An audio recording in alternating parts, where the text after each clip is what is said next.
Hello and welcome to Tech Tips.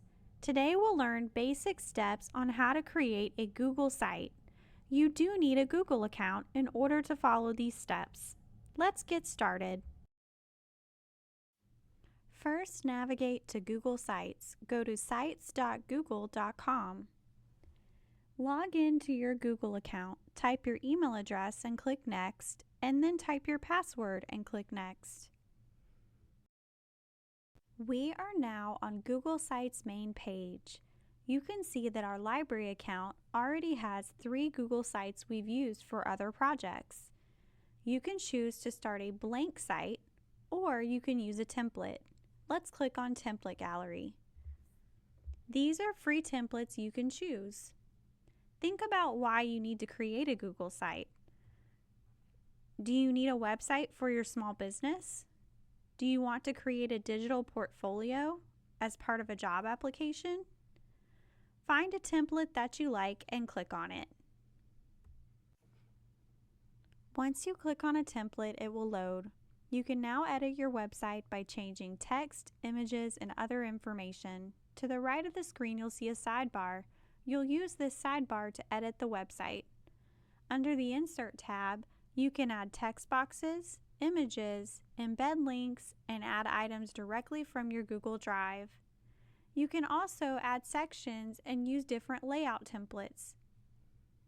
You can add quite a few other elements to your website as well, like an image carousel, button, YouTube video, or even a map. Play around with these options to see what works for you.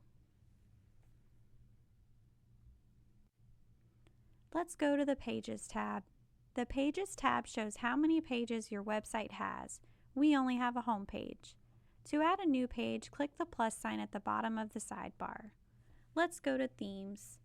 We are currently using the Diplomat theme with a gray color and the heavy font style. I'm going to leave the font style heavy, and let's change the color to a deeper purple. You'll notice that it automatically changes on the home page. Let's change the header image. The top portion of our home page is called the header. We're going to left click on Change Image. You have 2 choices. You can select an image from pre-loaded photos and images. We're not going to use that, so I'm going to click the X. If we go back to Change Image, you can also upload from your device. That's what we're going to do. I've already have a picture ready to go. In my Pictures folder, I'm going to choose the image I want and click Open. It will automatically change the image. Let's learn how to edit the text. To change the text, simply click in any text box and start typing. The cursor will start to blink. I'm just going to change that name to a fake name, and in the top corner I'm going to name our website Test Website. Again, you just click in a text box and start typing. If you want to delete something, you can backspace. Rather than backspace one by one, it's easier to highlight the line or the section you're wanting to delete and just hit backspace once you have that highlighted. Let's scroll down and look at this. I can click on the text box and change any of the text in here, but I can also resize it and make the text box smaller, which will be helpful in a few minutes. Let's go over and change the alignment of the text. On this formatting toolbar, you can change the text size, the font, the color. Just know that any changes you make, if you're trying to make it to the entire text, you'll need to highlight all of it for it to be effective. Let's add a text box. Go to the sidebar and click Text Box. It's going to add that text in a new section. You can resize it by clicking that blue circle and dragging. You can also just type in the box and then use some of the other skills like the bullet point option or underline or any of those other things.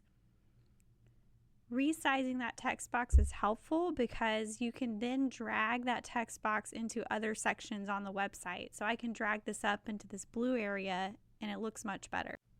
Let's add a layout. Go to the sidebar and choose one of the layout options. It will create a new section with that layout. You can see we're in this section because it's highlighted with a blue line. If you don't like it, simply click the trash can option to the left on the section sidebar. Now let's try a different one. I like this one. It has 3 pictures. You'll notice over to the left there's a little sidebar. That's the section sidebar. I can click and drag to move this section above others. We're going to move it above the About Me section. You just drag and drop. So now I have a new spot for this section. Let's learn how to add photos. Click on the plus sign. Choose Upload because we're uploading pictures from our device. Double-click on a picture. That will insert the photo directly into the template. You can then click in the text boxes underneath and start typing. Again, to add a photo or a picture, simply click on the plus sign, click Upload, and choose the photo you're interested in. Then you can click in the text box and continue typing. You'll notice that these text boxes already have set formatting, but you can change that. For example, I just bolded the text. I really like the formatting that's already done and set for these templates, so I don't plan on changing anything. I think it looks great the way it is. I'll continue adding text and pictures until this section is finished. Let's look at the preview button. It's on the top bar. The preview button allows you to see your website the way your customers view it. It opens in laptop or large screen mode. This is how customers on a computer will see your website. You can also choose the tablet or device option. This mode shows you what your website will look like on a tablet.